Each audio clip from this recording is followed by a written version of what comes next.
Amados irmãos e irmãs, celebramos neste 21º domingo do tempo comum a vocação dos leigos. Estamos no mês vocacional. Este mês vocacional nós rezamos já, primeiro domingo pelos padres, segundo domingo pelos pais, pelas famílias, e a nossa Semana Nacional da Família, a qual nossas casas foram visitadas justamente por vocês, os leigos, uns aos outros, levando uma palavra de confiança, uma presença corajosa e também perseverante aos nossos lares. Aqueles que vivem no lagar da igreja, as pastorais, os movimentos que são, digamos que, as graças de Cristo para que ornam o nosso altar. São as flores do altar. ECC, Pastoral Familiar, Apostolado da Oração, Mãe Rainha, 3 vezes admirável de Schweinstein, Pastoral do Batismo, Pastoral dos Coroinhas, a liturgia, os corais, os cânticos, os nossos animadores das nossas comunidades, em que celebram então a força vivificante e salvífica do seu batismo. As lideranças, então, irmãos, depois, leigos são aqueles que não têm a hierarquia da igreja, não estão na hierarquia. O Papa, o Bispo, os padres, os religiosos, que nós celebramos semana passada, a vocação religiosa, com a belíssima festa da Assunção da Virgem Santíssima, uma vez que, e na sexta-feira, a 8ª da Assunção, que foi Mãe Nossa Senhora Virgem e Rainha, porque Nossa Senhora para os religiosos é realmente a rainha das suas congregações, a Rainha do Carmelo, os dominicanos, as clarissas, os franciscanos, trazem esta belíssima devoção de Nossa Senhora, principalmente Nossa Senhora do Carmo, que nós temos como comunidade em nossa paróquia também. E devemos trabalhar a espiritualidade daqueles que são filhos de Maria e também devotos de Nossa Senhora do Carmo, e que ousam usar um pedacinho da roupa de Nossa Senhora, que é o escapulário.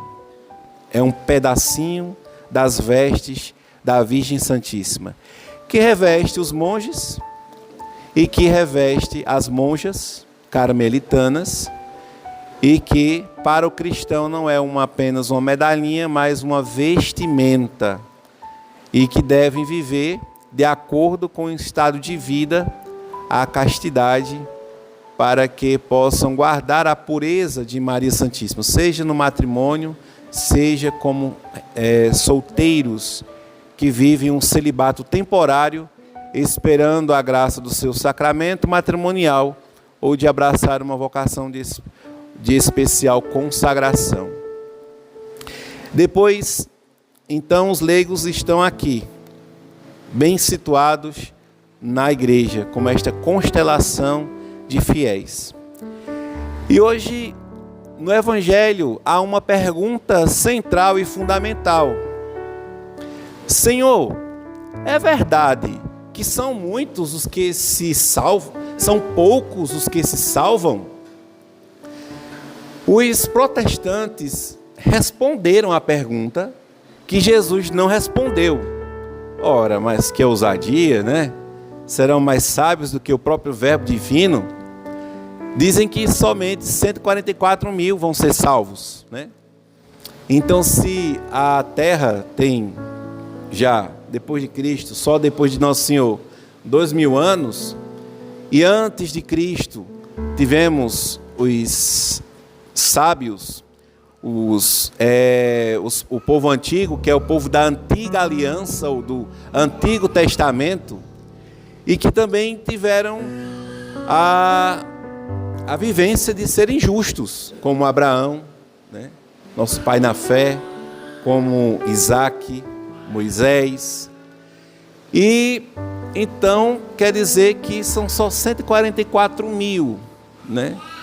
E atualmente na Terra temos 7 bilhões, passa de viventes. De quantos já passaram na Terra? Foram muitos, né? Trilhões. Depois podemos então acessar e perguntar a IA quantos habitantes já passaram na Terra até aqui, numa estimativa. O Santo Inácio de Loyola, nos seus exercícios espirituais, ele fez um cálculozinho já. Nós podemos consultar. Mas foi um santo que, né, tendo esta revelação, calculou muitas pessoas. Mas Jesus, ele melhora a pergunta. Nosso Senhor diz, olha, antes de perguntar se são poucos os que se salvam, vamos melhorar a pergunta? Esforçai-vos por entrar pela porta estreita. Jesus não respondeu. Qual é a porta estreita? A gente sabe que, diz o matuto, que para passar numa cerca, você só passa com pouca mercadoria, sim ou não? E se você quiser saber se realmente você é uma pessoa que tem uma leveza na vida, e se não é ganancioso, tentemos passar, vamos ser bem honestos, por uma cerca com tudo aquilo que a gente tem. E a gente sabe que não vai dar para levar as 40 cabeças de gado que você tem, né? Se é que tem 40, né? As 60 cabeças de caprinos que você tem com as ovelhas, não dá para passar com as 15 galinhas do galinheiro, né? E nem dá para passar com a extensão de terras que você acha que tem. Se quando a gente morrer, nós vamos levar somente a roupa do corpo, aquela que foi escolhida para a mortalha, né? Antigamente usava mortalha. Tem uma pessoa da família que ela pensa na hora da morte, ela já confeccionou 7 mortalhas, né? Todas elas já pegou traça, já teve que jogar fora e aí está vivendo, né? Mas o fato é este, e que nós somos do interior, minha gente, somos do interior, e que esta boa palavra da segunda leitura nós vamos entender porque ela cai como uma luva, né? O pai que guarda a cinta para o filho, ele não ama o filho. O pai que usa a cinta, ele ama o seu filho. Sim ou não? É verdade. A primeira leitura nós vamos ouvir o seguinte. A segunda leitura. Já esqueceste as palavras de encorajamento que vos foram dirigidas como a filhos. Meu filho, não desprezes a educação do Senhor. Uma coisa é ensino, o ensino é técnico, é na escola. O pai que entrega o filho para ser educado pelo celular, ou ser educado pela escola, vai prejudicar o caráter do seu filho. Porque professor não tem missão de educar ninguém. Catequista não tem missão de educar ninguém. Quem tem missão de educar o filho é o quê? O pai. O homem maduro. A mulher madura é o pai e a mãe. Só quem pode tocar no seu filho é você, pai, e você que é mãe. Não desanimes quando ele te repreende, pois o Senhor corrige a quem ele ama e castiga a quem aceita como filho. Então, irmãos e irmãs, para sermos salvos, precisamos ser educados no Senhor. E a educação de Deus, divina, ela é exercida dentro de casa. E a educação do filho e da filha é aquele que se coloca sobre a lei do seu pai, a lei de Deus. Vivemos em tempos difíceis, que as pessoas preferem a lei de qualquer artistazinho que aparece na mídia, cantando aí, que se apaixonou pela morena, né? E que vai pelo Brasil afora, com um pai imoral, virando 1 litro de uísque na goela, né? Esse é o pai moderno, é o pai desmantelado, que os filhos aplaudem. Claro, o mundo moderno aplaude um pai liberal, uma mãe liberal, libera geral, né? E aí vai-se os filhos para onde? Para onde Nosso Senhor revela no Santo Evangelho de hoje, para a perdição. E o que é a perdição? É chegarmos, irmãos e irmãs, batermos na porta do céu e infelizmente encontrá-la fechada. Fechada. Por quê? Por isto. Por isso que nós ouvimos enquanto estamos vivos: não desprezes a educação do seu pai, da sua igreja, dos mandamentos da lei de Deus. Não adira às modas do tempo moderno. Não adira, não troques o conselho de uma pessoa idônea, orientada, com juízo, por qualquer conselho desmantelado de uma dona fulana que orienta para você praticar aborto. Quem mandou fazer um projeto familiar sem viver a família sem um projeto? Agora, quem tem seu filho, que balance, e que é uma bênção de Deus, que precisa ser vivido dentro de casa, dentro da família. E depois, o conselho divino é aquele: os últimos serão os primeiros, e os primeiros serão os últimos. É uma pulga atrás na orelha dos religiosos que Jesus coloca aqui neste Evangelho. Aqueles que acham que já estão salvos, cuidado. Aqueles que acham que estão perdidos, esperança, coragem, conversão.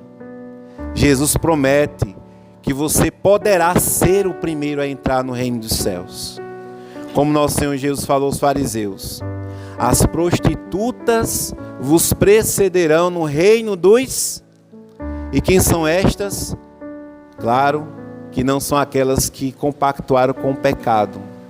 Lembremos que a parábola do filho pródigo, antes de entrar para o banquete, que é um almoço, que é um momento de festa, que Jesus escolheu para lembrar esta festa no céu, o filho pródigo antes, ele levantou-se.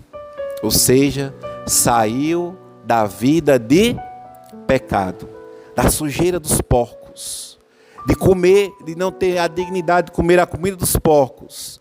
Vou levantar-me e vou para a casa do meu pai, disse o filho mais novo. Chegou em casa, encontrou o pai com uma túnica em suas mãos, com a sandália pronta e um anel para calçar e vestir o filho e entrar para o banquete, para a festa.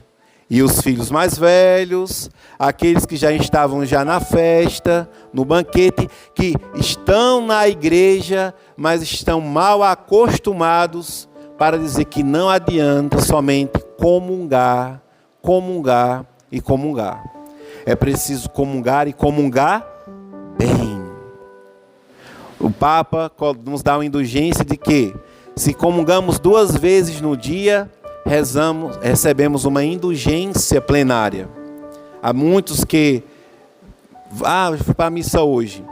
Os pais de Santa Teresinha, Santa Zélia e São Martim, eles diziam: a primeira missa é para rezar, a segunda missa é para agradecer. Sejamos, irmãos e irmãs, generosos na vida de oração e de intimidade com Deus. Não nos acostumamos com o sagrado, com a santinha que visita a nossa igreja. Às vezes a santinha é uma santinha fora da gente, fora do coração, fora da alma. É só ver as roupas que as pessoas entram na igreja para visitar a santa, né? De short, né? De blusa, parece que estava lavando roupa de todo jeito, sai da pia, da lavanderia e vem e visitar a igreja, não se orna, não se organiza, não preza pelo que é piedoso, de todo jeito. Diz um ditado que aquilo que está fora é o jeito que está dentro. A casa bagunçada é reflexo da alma desmantelada. Se a casa está limpa, a alma também está organizada. Comecemos pelo nosso guarda-roupas. Senhoras que já são mães e que têm um certo pudor e que também têm uma certa referência. Olhe suas roupas, veja se elas condizem com a sua vocação maternal. Aos pais, olhe também para o seu guarda-roupa e das suas filhas e dos seus filhos. Veja se as suas filhas trajam vestes modestas. Aos meninos, também se eles estão já com a idade de colocar calças. A tradição da igreja mostra que a criança, o menino, quando se torna homem, ele deixa de calçar calças curtas para calçar calças longas. É o grande momento da passagem da vida do menino. Enquanto é criança, usa short, calção, sim ou não? Depois que vira o menino que está querendo ser homem, ele já pode usar uma calça. Na minha infância, eu ficava doido para usar calça bag. O que é calça jeans? Aquela das antigas que sobra meio metro de pano, que fica enrolado na canela. Era calça bag, que era justamente para esperar o menino crescer e aí vai dando os abanhados. E porque a calça antigamente durava, né? Hoje em dia ela dura um semestre, nesse rasgo de tão fraca que é, né? Antigamente não, as calças eram para durar. E aí ia crescendo e ia dando abanhado, crescendo e dando abanhado. Quando estava com 18, comprava outra. Não era assim? Então não pode perder estes hábitos, esses costumes são nobres e fazem parte de uma tradição católica, as vestimentas. Vamos lá. Não adiramos ao mundanismo dentro da nossa igreja e nos costumes familiares. E assim, amados irmãos e irmãs, obedecendo a Deus como a um pai, que nos instrui como filhos, as suas correções são provas de que Deus nos ama. O filho, o pai que esconde a cinta do filho, não ama de verdade. O pai que ama, corrige. Jesus Cristo poderia muito bem dizer, não, todo mundo, a galera todinha vai se salvar, tá bom. Deus é pai, Deus é amor, Deus é esperança, naquele que crê, né? Como a gente canta. Não, é preciso se esforçar. Glória ao Pai, ao Filho e ao Espírito Santo.